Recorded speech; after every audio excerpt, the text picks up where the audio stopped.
We gave Kyle $60,000. You can rent somewhere. Fine, but when he loses that house, don't ask which of my 4 properties can save him. For most of my life, I was the dependable son, the one everyone assumed would be fine. My younger brother, Kyle, was the opposite. Whenever he lost a job, piled up debt, or made another expensive mistake, my parents rushed in to rescue him. They called him unlucky, misunderstood, or simply in need of another chance. When I worked overtime, saved money, and solved my own problems, they treated my independence as proof that I needed nothing from them. That difference between us had always bothered me, but one family dinner finally made it impossible to ignore. We were sitting in my parents' kitchen when my father placed a white envelope in front of Kyle. Inside was a cashier's check for 60 zlotys, taken from my parents' retirement savings. They were giving it to him for the down payment on a house. Kyle was 36 and between jobs. Again, yet my parents spoke as if buying him a house were the most natural decision in the world. Dad said it was nearly impossible for young people to get started without help. Mom looked at Kyle with pride while he studied the check, already imagining the home he would buy with money he had not earned. I sat there stunned. I had spent years working night shifts as a nurse in Dayton because nights paid more. I rarely bought anything unnecessary. I saved carefully, maintained good credit, and never asked my parents to cover my bills. Still, I tried to be generous. I congratulated Kyle and said the gift could give him a real opportunity to build a stable life. Then I asked a simple question. When I was ready to buy, might they be willing to help me too? My mother patted my hand and dismissed the idea. I had always managed on my own, she said, so I could simply rent somewhere. Kyle laughed, and nobody corrected him. The conversation moved on, but something inside me changed. It was not only the money. It was the message behind it. My parents believed Kyle deserved a foundation, while I deserved another monthly payment to a landlord simply because I had been responsible enough not to collapse. I did not argue. I did not demand an equal check or accuse them of favoritism. I went home, opened my laptop, and began researching. If my family had already decided I would receive no help, then I would stop waiting for their approval. I would create my own opportunity. Tichi plan no nobu uasero. I started learning everything I could about property ownership. I read about mortgages, first-time buyer programs, rental income, repairs, vacancy rates, insurance, and cash flow. I attended local real estate meetings held in plain rooms with folding chairs and bad coffee. The people there did not brag about luxury houses. They discussed leaking pipes, difficult tenants, renovation costs, and the mathematics behind a property that could support itself. At first, I understood very little, but nursing had trained me to remain calm, notice details, and learn complicated systems. I approached real estate the same way. I took notes, asked questions, studied neighborhoods, and ran the numbers repeatedly. My goal was not to become rich overnight. I wanted to buy a small multifamily property, live in one unit, and rent out the other. The tenant's rent could cover most of the mortgage, while I continued working and saving. It was a modest strategy, but it offered something renting never could: ownership, equity, and a path forward. When I mentioned the idea to my parents, they mocked it. Dad warned me that taxes and repairs would consume every dollar I had. He told stories about nightmare tenants and destroyed houses. Mom questioned how someone on a nurse's salary could possibly become a property owner. Their doubts did not stop me. In fact, they made me more careful. I built an emergency fund, improved my credit, and refused to make an emotional purchase. I visited properties after exhaustives and spent days off comparing loan programs and repair estimates. Eventually, I found a weathered brick duplex on Benton Avenue. It had been built in 1926. The front steps leaned, the vacant unit smelled of old carpet and cats, and nearly every room needed attention. It was not anyone's dream home, but beneath the neglect, and the numbers worked. The asking price was $151,000. A longtime tenant named Palmer occupied one side and paid $175 a month. Through a first-time homebuyer program, I needed just over $5,000 upfront. I had saved that money myself. I bought the duplex. There was no $60,000 family gift, no celebration dinner, and no envelope waiting on a kitchen table. There was only my signature, my savings, and a set of keys I had earned. Tichi first doawar, I moved into the empty unit and began renovating it around my nursing schedule. After working all night, I would sleep for a few hours and then remove carpet, clean walls, paint cabinets, and make small repairs. I learned which jobs I could handle and which required a professional. Every mistake cost time or money, so I became disciplined about both. The work was tiring, but it felt different from paying rent. Each repaired wall and replaced fixture improved something I owned. For the first time, my housing payments were building a future rather than disappearing at the end of every month. Once the unit was ready, I decided to rent it instead of keeping it for myself. A medical records specialist and her daughter moved in for father's $125 a month, and I occupied the other side when it became practical. Between the 2 units and the loan structure, my personal housing cost fell below $300 a month. That single purchase changed the direction of my finances.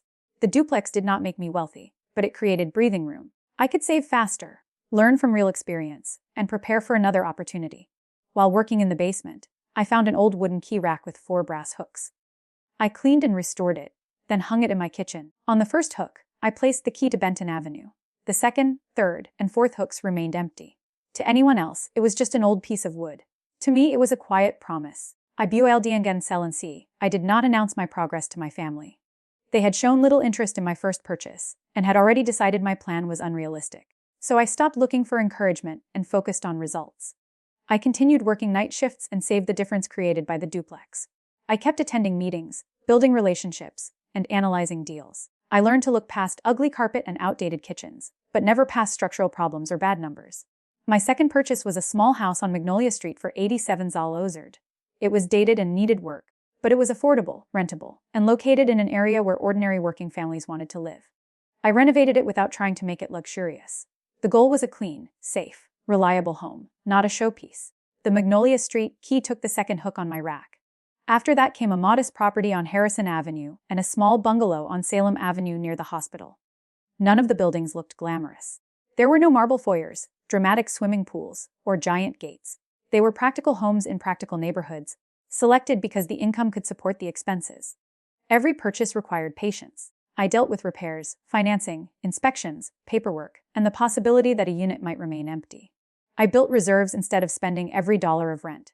I treated tenants fairly and responded when something broke. I understood that rental income was not free money, it came with responsibility. Within 18 months, I owned 4 properties and controlled 6 rental units. I had not borrowed a cent from my parents. The old key rack was full. I never intended to stage a dramatic reveal. I was not trying to embarrass my parents or compete with Kyle. I simply wanted to build a life that did not depend on people who saw my strength as an excuse to overlook me. But the story became public when a local newspaper featured my progress. The article described a night shift nurse who had built a small rental portfolio in 18 months. One of my aunts saw it and shared it in the family group chat. For 3 days, my mother said nothing. Then she summoned me to the same kitchen where Kyle had received his $60,000 check. The newspaper lay open on the table. Instead of congratulating me, Mom accused me of hiding things from the family. She was angry that relatives had learned about my properties before she had. In her version of events, my silence was a betrayal. I reminded her that nobody had asked. When I bought my first duplex, my parents barely showed interest. At times when I needed small advice or a few minutes of help, Kyle's newest crisis always came first. They had not asked what I was working toward, how the property was going, or whether I needed support. They had dismissed the idea before I began, and then ignored it once I succeeded. My mother insisted that family members should share important news. But what she really seemed to mean was that I should have continued seeking her approval, even after she made it clear that my ambitions did not deserve attention. My father was quieter. He studied the article, perhaps recognizing that the plan he had warned me against had worked. Kyle, meanwhile, was less amused than he had been at the dinner when I was told to rent. Suddenly, the brother who supposedly needed rescuing was watching the responsible son build something substantial without assistance. The balance in the family had begun to shift. A Kwali's Duriam house becomes a trap. While my properties gradually grew in value and produced rent, Kyle's house became a financial disaster. He had treated the $60,000 gift as the beginning of an easy success story. He bought a house, added expensive finishes, and spoke confidently about increasing its value. But the job he expected did not materialize. His spending continued, and the bills grew faster than his income. Eventually, he took out a $38,000 home equity loan for a remodeling or house flipping plan that failed. His credit deteriorated, he fell behind on the mortgage, and the house my parents had sacrificed retirement savings to help him buy was now at risk. For years, my parents had protected Kyle from consequences. This time, however, their own money was already tied up. They needed someone with a strong salary, reliable rental income, and excellent credit. They needed me. My mother invited me to dinner and made pot roast, turning the evening into an imitation of an ordinary family gathering. But on the table, beside the familiar ivy pattern cloth, was a manila folder. Inside were refinancing documents. The line for a co-signer had been highlighted in yellow, and a pen had been placed beside my hand. Mom explained that the bank would approve the refinancing if I signed. My nursing income, rental revenue, and credit history would make the application look safe. She repeatedly said the arrangement would cost me nothing. According to her, I would only be helping my brother through a temporary problem. But I knew enough about debt to understand what a co-signer actually does. My name would not be ceremonial. If Kyle failed to pay, the lender could come after me. His missed payments could damage my credit, threaten my ability to refinance my own properties, and endanger everything I had built.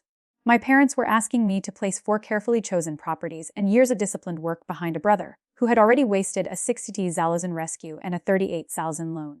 Then Mom tried to turn the request into a test of loyalty. She suggested that I had always wanted to be treated as part of the family, and that signing the papers was my chance to prove it. That was the moment everything became clear. When I needed help getting started, I was told to rent somewhere. When Kyle needed 60,000, helping him was called love. Now that his choices had produced consequences, protecting my own future was being called selfishness. I pushed the papers back. I would not sign. Ta and spelituien of our ex pixted, the room exploded. Mom said Kyle could lose his house. Kyle slammed his hand down and insisted the situation was serious. Dad warned not to turn my back on family. I remained calm. Years of emergencies at the hospital had taught me that panic does not improve a bad situation. I explained that Kyle had options. He could sell the house, reduce the price, negotiate with the lender, or allow the bank to take it and start over. What he could not do was transfer the risk to me. Then I reminded them of their own advice. If Kyle lost the house, he could rent somewhere. After all, they had assured me that people could manage perfectly well that way. They did not appreciate hearing their words returned to them. But my refusal was not revenge. I was not pleased that Kyle was in trouble, and I did not want my parents to suffer. I simply understood that rescuing him again would not correct the pattern. It would teach him that someone else would always absorb the cost of his decisions. My signature was the one asset my parents could not hand to Kyle without my consent. For once, being dependable did not mean being available for exploitation. I left the papers on the table and went home. And teach fu or quais real element. The most satisfying part of the story was never the newspaper feature or the shocked expression on my family's faces. It was the quiet evidence hanging on my kitchen wall. 4 keys, 4 properties, 4 decisions to keep moving even when the people closest to me expected very little. Each key represented more than a building. Benton Avenue proved I could begin without permission. Magnolia Street proved the first success was not luck. Harrison Avenue and Salenu proved that steady work could become a system. Together, they represented freedom from the role my family had assigned me. My parents believed the child who struggled most deserved the greatest investment, while the child who behaved responsibly could survive on encouragement. Or even without it. They did not understand that repeatedly rewarding chaos creates more chaos.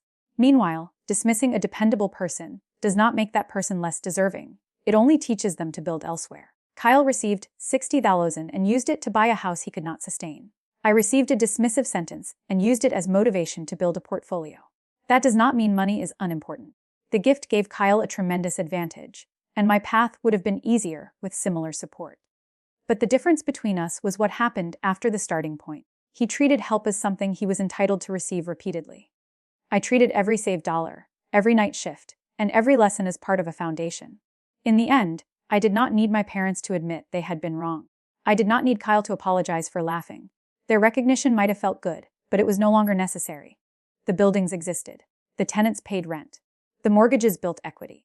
My future no longer depended on winning a place in someone else's idea of fairness. The real victory was learning that boundaries are not cruelty. Refusing to risk everything for someone who repeatedly avoids responsibility is not abandonment. Sometimes the healthiest response to favoritism is not a louder argument. It is a quieter life built beyond its reach. When my parents told me to rent somewhere, they expected the conversation to end there. Instead, it became the beginning.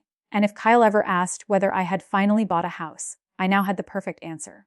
Which one?